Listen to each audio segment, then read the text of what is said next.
Hi Chetan గారు. నమస్తే madam. Vitamin B12 and nerve weakness రాకుండా ఉండాలంటే ఎలాంటి ఫుడ్స్ తీసుకోవాలి? ఎలాంటి ఫుడ్లో B12 ఎక్కువగా ఉంటుంది? ఈ నరాల ప్రాబ్లం, B12 డెఫిషియన్సీ, ఈ రెండు ఎక్కువ ఎవరికి వస్తున్నాయి చెప్పండి మీరు? అందరికి వస్తున్నాయి చేతన్ గారు. ఈ సీజన్లో తో సబ్కు ఆ రहा है. ఈ సీజన్ లో అందరికి వస్తున్నాయి అంటున్నారు కదా. నేను మీకు ఒకటి చెప్తాను. ఈ రోగంకి క్యాపిటల్ మన దేశం డయాబెటిక్ కి కదా. 35 ఏండ్లు 40 ఏండ్లు వాళ్ళకి షుగర్ వ్యాధి వస్తుందా లేదా? ఇప్పుడు ఈ షుగర్ వ్యాధి వస్తే వాళ్ళు ఏం స్టార్ట్ చేస్తారు? వాళ్ళేమో మందులు స్టార్ట్ చేస్తారు. ఈ మందుల ప్రభావం వల్ల మన కడుపులో అబ్జార్ప్షన్ తగ్గుతుంది. న్యూట్రియంట్ అబ్జార్ప్షన్, విటమిన్స్ అబ్జార్ప్షన్ తగ్గుతుంది. ఇదే కాదు, మోకాలు నొప్పి ఉంది, పెయిన్ కిల్లర్లు వాడుతుంటారు, న్యూట్రియంట్ అబ్జార్ప్షన్లు తగ్గుతాయి. మోకాలు నొప్పి ప్రాబ్లం చాలా సాధారణంగా మనకు కనిపిస్తుంది. సెకండ్ ఏంటి? షుగర్ వ్యాధి ప్రాబ్లం. ఈ రెండిటికి మాక్సిమం పేషెంట్లు ఈ ప్రాబ్లంలతోటి ఎక్కువ బాధపడతారు. దానికి మందులు రెగ్యులర్ గా వాడతారు. దాంతో B12 డెఫిషియన్సీ చాలా మందికి పెరుగుతుంది. మరి మందులు వేసుకోకపోతే రోగం ఎట్లా తగ్గుతుంది? నేనేమంటా అంటే హోమియోపతి వాడండి, మనకు సైడ్ ఎఫెక్ట్ ఉండదు కదా. అప్పుడు B12 డెఫిషియన్సీ కూడా మీకు ట్రీట్మెంట్ అవుతుంది. మళ్ళీ నెక్స్ట్ ఏంది అంటే బయో అవైలబిలిటీ అని ఉంటుంది. బయో అవైలబిలిటీ అంటే ఏంది అంటే మీరు తినే దాంట్లోకి వెళ్ళి మంచిగా అబ్జర్వ్ అవుతుందా లేదా ఫుడ్. ఇప్పుడు కొన్ని మల్టీవిటమిన్లు ఉంటాయి, కొన్ని నుంచి మంచిగా అబ్జర్వ్ అవుతుంది, కొన్నిట్లోకి వెళ్ళి అబ్జర్వే కాదు. అయితే అది కూడా మ్యాటర్ చేస్తుంది. కానీ నేనేమంటా అంటే మీరు రెగ్యులర్లీ నేను 4 ఫుడ్లు చెప్తా. ఒక పేషెంట్ మన దగ్గర భీమవరం నుంచి వచ్చిండ్రు. ఆయనకి ఏం ప్రాబ్లం తెలుసా? షుగర్ వ్యాధి ఉంది, ఫుల్ కంట్రోల్లో లేదు. మళ్ళీ నెక్స్ట్ ఏంది అంటే ఆ పేషెంట్కి నరాల ప్రాబ్లం సివియర్. అంటే కాళ్ళల్లో స్పర్శ తెలుస్తలేదు ఆయనకు.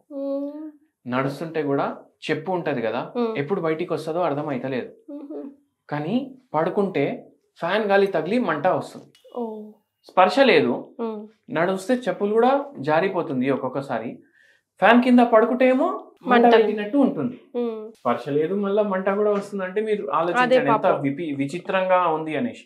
ఎందుకు అట్లా అవుతుంది అంటే పెరిఫరల్ న్యూరోపతి అనేసి అంటాము.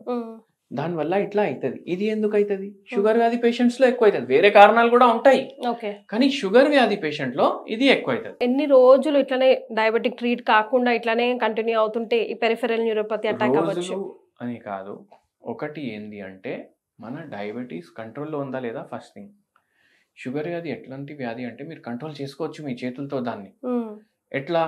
ప్రాపర్ డైట్, ప్రాపర్ మెడిసిన్, మళ్ళా స్ట్రెస్ తీసుకోవద్దు. ఇప్పుడు ఈ పేషెంట్ కి ఫుల్ స్ట్రెస్ ఉంది, మళ్ళా దాని మీద ఆల్కహాల్ కూడా ఎన్ని రోజులకి అవుతుంది? ఎప్పుడో ఒకసారి అవుతుంది అన్నారు.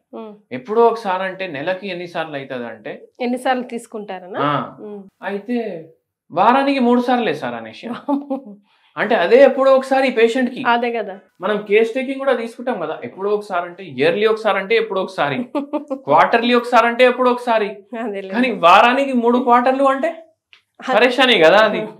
మళ్ళీ అట్లా కూడా కాదంట, నిద్ర లేదు, ఏమైనా టెన్షన్ గుర్తుకొచ్చిందంటే ఇంకా తాగడం అంట. అదొక వ్యసనం లాగా.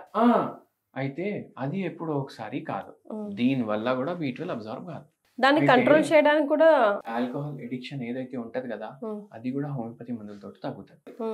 అయితే మనం ఈ పేషెంట్ కి చెప్పినాం, ఇప్పుడు ఎట్లుంది పరిస్థితి అంటే 6 నైతో పార్ అన్నట్టు, ఐదర్ మంచిగా అవ్వాలి లేకపోతే గోవిందా అనేసి చెప్పినాం. మళ్ళా దాని తర్వాత జర కౌన్సిల్ చేసి మందులు ఇచ్చినాము. ఫస్ట్ 2 months లో ఆయనకు B12 లెవెల్ పెరిగినాయి. చాలా తక్కువ, 73 ఉండేవి లెవెల్. చాలా అంటే చాలా తక్కువ.